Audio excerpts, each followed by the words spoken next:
Welcomes to అమ్మమ్మస్ Nani's Kolam. ఈరోజు ఆఫ్టర్నూనే video post చేస్తున్నాను. ఈరోజు ఎర్లీ మార్నింగ్ లేవగానే పాలు స్టవ్ మీద పెట్టి వేసిన గుళ్ళు పచ్చిమిర్చి కలిపి వేయిస్తున్నానండి నూనెసి. ఇది దోశ చట్నీ కోసం. దోశ బ్యాటర్ ఫ్రిడ్జ్లో నుంచి బయట పెట్టాను. బయట పెట్టి ఉప్పు అది కలిపి ఉంచాను అన్నమాట.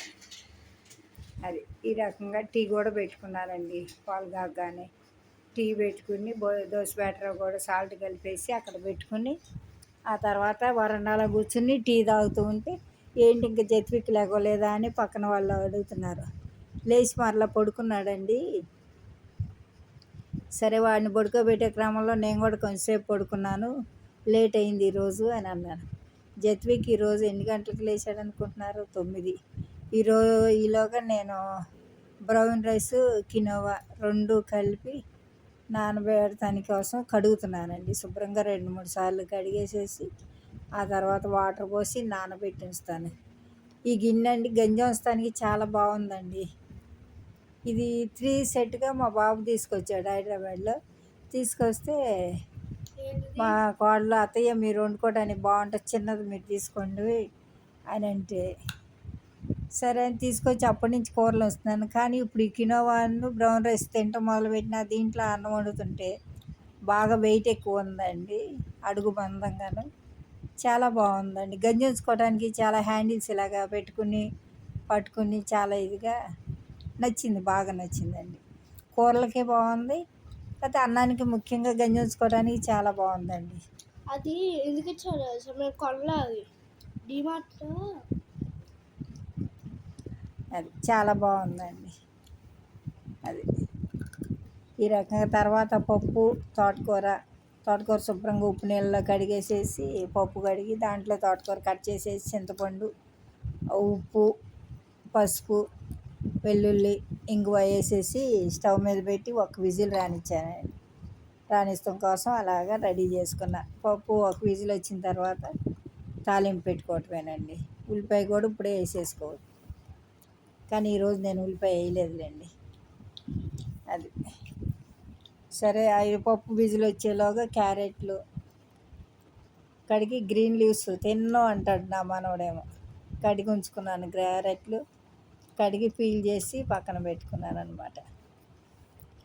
క్యారెట్లు పప్పు స్టవ్ మీద పెట్టేసి క్యారెట్లు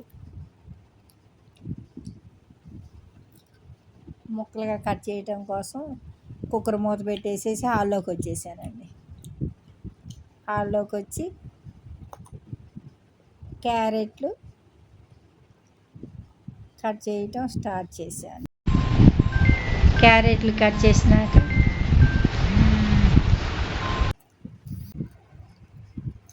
ఇది ఇలాగ పప్పు క్యారెట్ తాలింపు కోసం స్టవ్ మీద పెట్టుకున్నానండి. స్టవ్ మీద బాండి పెట్టి నూనె వేసి తాలింపు గింజలు ఎండుమిర్చి అవన్నీ వేయలేండి, ఓన్లీ జీలకర్ర ఆవాలు అలాగే వేస్తాను. ఎందుకంటే పచ్చిశనగపప్పు అవి వేస్తే మా జత్వికి ఈ సపరేట్గా నవలాల్సి వస్తుంది, వద్దంటాడు. అందుకోసం వేసుకోండి మ్యాక్సిమం. ఇక అది ఈ తాలింపు వేస్తానండి. ఈ తాలింపు వేసి దాంట్లో కొంచెం ఉప్పు పసుపు వేసేసి సన్నటి సెగను మగ్గనిచ్చాను అన్నమాట, సిమ్లో పెట్టేసి. అది ఈ రకంగా తాలింపు కరివేపాకు వేసి తాలింపు వేసుకుని మగ్గనిచ్చాను. క్యారెట్ కూరలో వేయలేండి ఇంకో, ఓన్లీ పప్పులోనే వేస్తాను. అది పప్పు చారు సాంబార్ అలాంటి వాటికి వేస్తూ ఉంటాను అన్నమాట. అది క్యారెట్లు వేసి సిమ్లో పెట్టేసాను. ఇక ఉప్పు పసుపు వేసి సిమ్లో పెడితే చక్కగా మగ్గుతాయండి క్యారెట్ ముక్కలు. ఓ ఫ్రైలాగా కాకుండా మగ్గినట్టు అవుతాయి. తర్వాత దాంట్లో కొంచెం కారం, కొంచెం ఏంటది ధనియాల పౌడర్, ధనియాలు లవంగాయలు కలిపి పౌడర్ కొట్టి ఉంచుతాను. లైట్గా వేస్తానండి, కారం తిండ కదా జత్వికి నాన్న. అది ఈ క్యారెట్ కూర మగ్గేలోగా పప్పుకు కూడా తాలింపు పెట్టుకుంటాను పక్కన.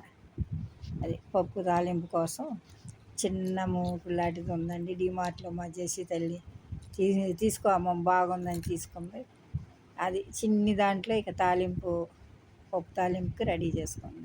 పప్పు తాలింపులో వెల్లుల్లిపాయ, కరివేపాకు, జీలకర్ర, ఆవాలు, అది ఇంగువ వేసి తాలింపు పెట్టి పప్పులో కలిపేసి పప్పులో కూడా మళ్ళీ ఇంకొకసారి 2 నిమిషాలు ఉడకనిస్తాను అనమాట.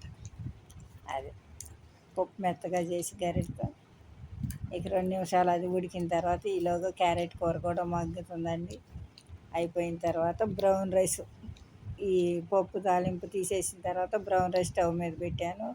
సిమ్లో పెడితే అదే ఉడుకుతూ ఉంటుంది. చివరిలో కొంచెం గంజి ఉంచుతున్నానులేండి, బాగుంటుంది. ఈ అన్నం ఆరిపోయిన తర్వాత సాయంత్రం పెరుగన్నం తినాలన్నా బాగానే ఉంటుందండి కినోవా కలపటం వలన. ఇదివరకు బ్రౌన్ రైస్ తినటం అంటే ఒక యజ్ఞంలాగా ఉండేది, నాకు తినాలనిపించేది కాదు.